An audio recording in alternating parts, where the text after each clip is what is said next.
मन के सच्चे, लेकिन जब इन्हें देखते हैं तो बचपन की दो बातें याद आती हैं। आज आप भी अपने घर में बच्चों को देखते हो, पड़ोसियों के बच्चों को, रिलेटिव्स के बच्चों को देखते हो और अपना बचपन याद करते हो तो एक बड़ा प्रश्न दिमाग में लाते होंगे। एक अपना बचपन था जब बढ़िया खेलने के लिए जाया करते थे, शाम होने का इंतजार होता था, घर से बाहर जाना है, बच्चों के साथ खेलना है, पकड़म पकड़ाई खेलना है, जिस तरह के गेम खेलने हैं, क्रिकेट खेलना है कि सतोलिया खेलना है कि पिट्ठू खेलना है, जो भी आपके अपने अपने गेम थे, हॉकी खेलना है कि आप क्लाइंबिंग कर रहे हैं, झूला झूलना है, कुल मिलाकर घर से बाहर निकलने का इंतजार होता था। बचपन आपको यदि अपना याद हो तो वो यही हुआ करता था। लेकिन आज का बचपन बड़ा ही मॉडर्न हो चुका है साहब। कैसा हो चुका है? बच्चे साथ भी बैठे हैं तो अपनी आंखों के सामने इस तरह के इलेक्ट्रॉनिक गैजेट्स और डिवाइस लगाकर बैठे हुए हैं। हद यह है कि अगर 4 बच्चों को भी एक साथ खेलने बिठा दो तो उनका प्रयास यही रहता है कि भाई कोई तो कैमरा ले, कोई तो मोबाइल ले आओ, कोई तो लैपटॉप ले आओ या कोई तो गैजेट ले आओ, बस उसमें लगे रहेंगे। टीवी के सामने चिपके हुए बच्चे, मोबाइल कैमरे इनमें लगे हुए बच्चे दिख ही जाएंगे। परिणाम पता है क्या है? बच्चों का जो खुद से खुद को एक्सप्लोर करने का समय था वो खत्म। दूसरी बड़ी चीज, बचपन में बच्चा सोने, खाने और खेलने के लिए ही समय दे पाता है। ऐसे में उसका सोना और उसका खेलना बुरी तरह बाधित हो चुका है।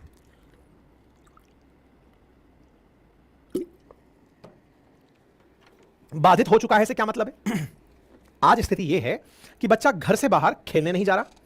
नींद पूरी इसलिए नहीं हो रही क्योंकि उसके मन में जिज्ञासा है बहुत कुछ जानने की।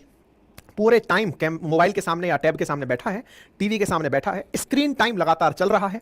नींद आने में दिक्कत हो रही है, बच्चे को जो प्रॉपर नींद चाहिए वो नहीं ले रहा है और उसका परिणाम सेडेंट्री लाइफस्टाइल, आलसी जीवन और उसकी वजह से उसका हेल्थ बढ़ जाना, आंखों पर चश्मा और पेट बढ़ जाना। ये कॉमन फीचर है। आपको आज के छोटे बच्चे दिखेंगे तो एकदम गोलू मोलू मेरी टाइप के दिखेंगे और साथ में आंखों पर बड़े चश्मे चिपके मिलेंगे, नहीं है तो बड़े होते होते चिपक जाएंगे। कॉमन फीचर है। आज हम इसकी चर्चा कर क्यों रहे हैं, क्यों हम अल्टीमेटली इस बात की चर्चा कर रहे हैं, इसके पीछे का कारण जान लीजिए। स्वीडन, एक यूरोपियन कंट्री, इसने पेरेंट्स को कहा है कि अपने बच्चों को कोई टीवी या स्क्रीन मत दिखाइए। साफ कहा है कि जो बच्चे 2 साल से लेकर 5 साल के बीच में हैं, अगर आपको बहुत ज्यादा जरूरी है तो उन्हें अधिकतम 1 घंटे ही स्क्रीन दिखाइए। साथियों, ह्यूमन डेवलपमेंट इंडेक्स की जब बात आती है तो डेवलप्ड कंट्रीज में जिसे काउंट किया जाता है उनमें से एक है स्वीडन। उनका कहना है कि बच्चों को 1 घंटे से ज्यादा, अगर मजबूरी ही है आपकी कि भाई साहब नहीं रहा जा रहा, बच्चे ड्रग की तरह एडिक्ट हो गए हैं। आजकल तो हालत ये है ना कि बच्चा खाना नहीं खा रहा है, ले कोई बात नहीं बेटा मोबाइल ले ले। बच्चा कुछ भी, मतलब अगर उसको लग रहा है रो रहा है, माताजी को काम पर जाना है, पिताजी अपने दोस्त से फोन पे बिजी हैं, ले बेटे मोबाइल देख, टीवी देख।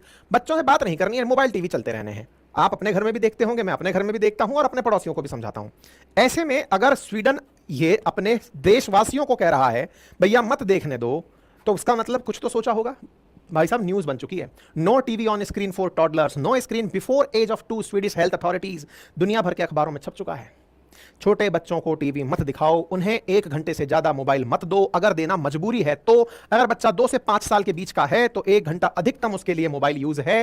टीनेजर्स जो 13 से 18 साल के बीच में हैं, उन्हें अधिकतम 2 से 3 घंटे आप अपना स्क्रीन टाइम दे सकते हो। जो बच्चे 6 से 12 के बीच में हैं वो 1 से 2 घंटे अधिकतम स्क्रीन देख सकते हैं। मतलब विचार कीजिए कि यदि ये बात आपको स्वीडन से सुनने को मिल रही है तो अपने लिए भी अप्लाई करनी है।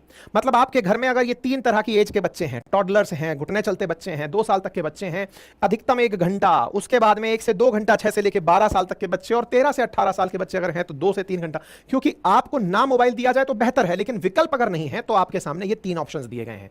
मतलब कि 18 साल तक की उम्र में 3 घंटा ही अधिकतम स्क्रीन। आप में से कई लिसनर्स तो ऐसे होंगे जो कि 18 साल से भी कम के होंगे, लेकिन मुझे ही 1.5 घंटे से सुन रहे होंगे कि सर आप ही को सुन रहे हैं। अब आप देख लीजिए, स्क्रीन टाइम मना होने का मतलब ये नहीं होता कि आप ऑडियो सुनना बंद कर दें। आप अपने फोन को दूर रख सकते हैं, आवाज तेज चला के सुन सकते हैं अगर सूचना इंपॉर्टेंट है आपके लिए तो, है ना। तो यहां पर कुल मिलाकर के स्मार्टफोन्स और स्क्रीन डिवाइसेस को लेकर के साफ तरीके से इंस्ट्रक्शंस दिए गए हैं कि क्या करना सही रहेगा। हेल्थ एजेंसी ने प्रॉपर तरीके से कहा है कि सोने से पहले तो बच्चों को बिल्कुल भी फोन ना दिखाएं। उनके फोन को और उनके टैबलेट को उनके बेडरूम से पहले ही बाहर रख दें, क्योंकि ऐसी रिसर्च निकल कर आ रही है कि अत्यधिक स्क्रीन के यूज करने से बच्चों की नींद खराब हो रही है, बच्चे डिप्रेशन का शिकार हो रहे हैं और उनका शरीर पूरी तरह से डिससैटिस्फैक्शन का शिकार हो रहा है। बच्चे चिड़चिड़े हो रहे हैं। स्कूल से कहा गया है कि वो बैन लगाएं स्मार्टफोन्स पर, स्कूल में किसी प्रकार का कोई भी बच्चा फोन यूज ना करे। मतलब आप सोचकर देखिए कि WHO ने भी कभी एक लाइन बोली थी, आज वो स्वीडिश गवर्नमेंट कर रही है, हम भी अपने ऊपर अप्लाई कर लें, अदरवाइज हम लोग भी बहुत दूर इस घटना से नहीं है। No sedentary screen time for babies, WHO ने 2019 में भी इस बात को दोहराया था। समटाइम्स आपने देखा होगा बहुत से बच्चे, सेडेंट्री का मतलब है कि बच्चा रो रहा है, डला हुआ है, सेडेंट्री आलस के साथ में कि भाई डला वाले बेटा मोबाइल देख ले। आजकल माँ बाप इस बात को बताते हुए बड़े खुश होते हैं, यार हमारा बच्चा बोलना नहीं जानता लेकिन मोबाइल का लॉक खोल लेता है, फोटो खींच लेता है, यूट्यूब चला लेता है, देख लेता है कि कौन सा वीडियो उसको देखना है। खुश होने की आवश्यकता नहीं है सर। हर चीज ये जो अपील कर रही है वो उसको अपनी ओर आकर्षित कर रही हैं। ये दुख होने की आवश्यकता है कि आपकी जो आवश्यकता थी उसे बोलने का। और आजकल के बच्चों में अगर आपने नोटिस किया हो, एक ऑटिज्म प्रकार की बीमारी आई है, बच्चा बोलना नहीं सीख पा रहा है प्रॉपर टाइप से। उसके पीछे का बड़े कारण में जो चीज निकल कर आ रही है वो ये है कि पेरेंट्स बच्चे से बात ही नहीं करते। बचपन में बाबा दादी जो बच्चे के साथ रहते हैं वो उसको बोल बोल करके उसको सिखाते हैं, चीजें करना सिखाते हैं। आजकल के माँ बाप काम में बिजी हैं, काम में बिजी हैं, बच्चे को मोबाइल पकड़ा दिया, बच्चा मोबाइल देख तो रहा है लेकिन बोल नहीं रहा है, बोल नहीं रहा है, तो वो बोलना ही भूल चुका है कि बोलना भी होता है। बाद में कहते हैं डॉक्टर्स के पास चक्कर लगा के कि सर इसे ऑटिज्म हो गया है। हालांकि ऑटिज्म बहुत से कारणों से होता है, लेकिन बहुत ज्यादा व्यवहारिक रीजंस में जो लोग हाईलाइट कर रहे हैं वो यही है कि बच्चे से बचपन में बात ही नहीं की गई किसी के द्वारा, उसके दिमाग पर पता नहीं कौन सा क्या असर हो गया है ना। खैर अभी इस बारे में और आगे बढ़ते हैं। तो 2019 में डब्ल्यूएचओ ने कहा था कि बच्चों को और टॉडलर्स को आप टीवी के पास ना छोड़ें, उनके मतलब समय को लिमिट करें। डब्ल्यूएचओ की बात को ही फिलहाल बेबीज के लिए बात को ही स्वीडिश गवर्नमेंट ने अपनी तरफ से कहा है। तो मैंने आपको ये सारी जानकारी बता दी है, आप लोग इस बात का खास ख्याल रखें क्योंकि डॉक्टर